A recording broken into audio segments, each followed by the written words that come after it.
I recently had this box of stuff donated to me, and it's got some pretty neat things in here. So why don't we dig in and take a look at this box? I'm Sean, and you're watching 300 Baud. Let's get started.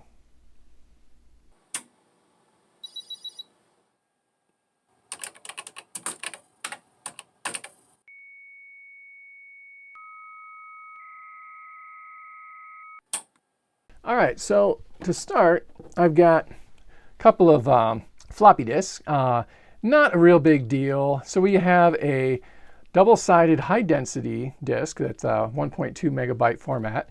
And then next to that, I've got a two-sided double-density magnetic disk. The two-sided double density is actually a little bit nicer for the old Commodores because the drives were never designed for high-density disks, and they guess they weren't powerful enough to write to that. So, depending on if this is, still in good shape, it might be something usable. Although I have, boxes and boxes of floppy disks, so I really don't need any more of those floppy disks. Next in the box, I've got myself a 3.5-inch floppy installed in a 5.25-inch drive bay adapter. So this is pretty nice if you're building up an old 286 or 386 computer and you want to put the more modern floppy drive solution in there. I also have just another floppy disk, the 3.5-inch drive. This is actually really nice to have because they haven't made these in a very, very long time. So this is a Samsung drive, and here I don't know what this is. It's not labeled on the top. So yeah, this would be kind of cool to see if these drives still work, and they're the beige, which is perfect for an older system.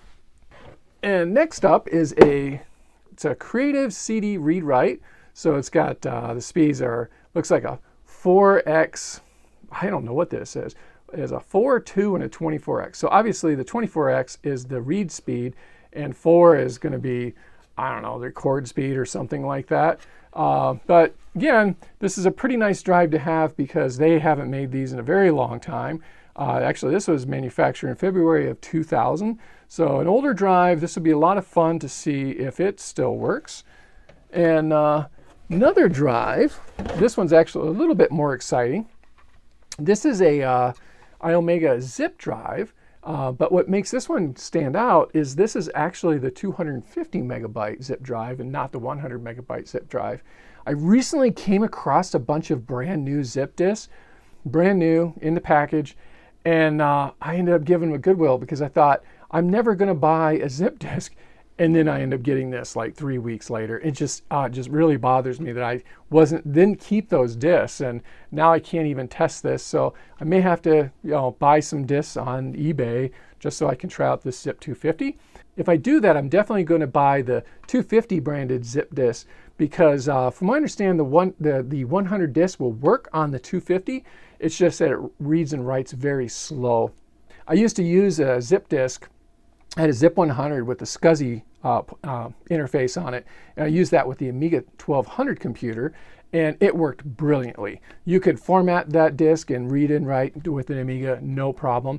Now this one is the ID interface, so this wouldn't work well with the Amiga, although it would work with a, say, an Amiga 4000 that has a built-in ID interface, but not like an Amiga 500 that has a SCSI adapter, or the, even better yet, an Amiga 3000.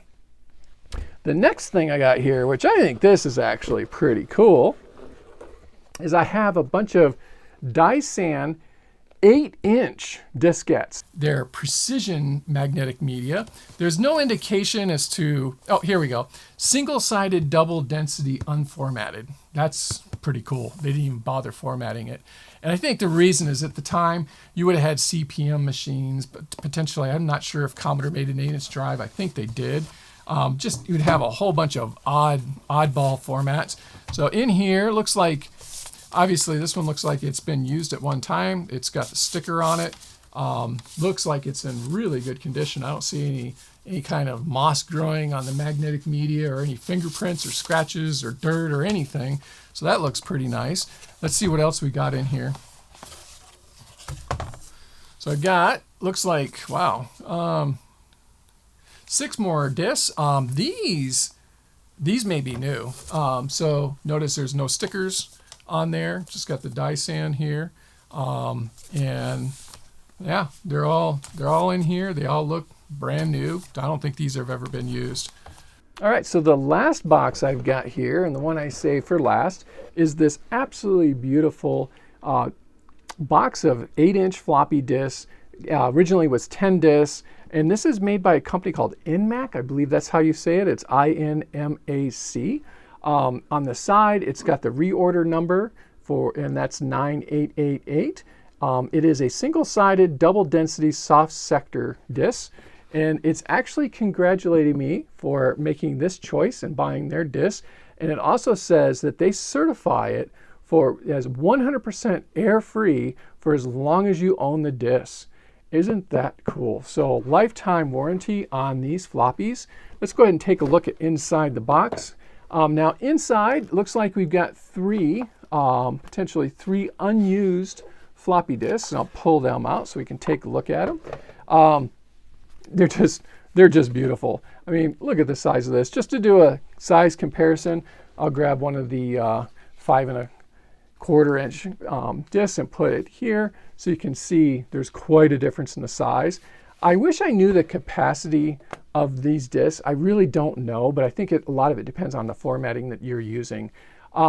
So in here, I also have some packaging here. It's got a few of the disc labels. Here's some more of the disc labels. More disc labels in here. And I also have these little guys. So these are what you use to put the write protect or the copy protection on the disc so that you don't, or excuse me, the write protection on the disc so you don't write over your data. And here I've got the warranty card and instruction card.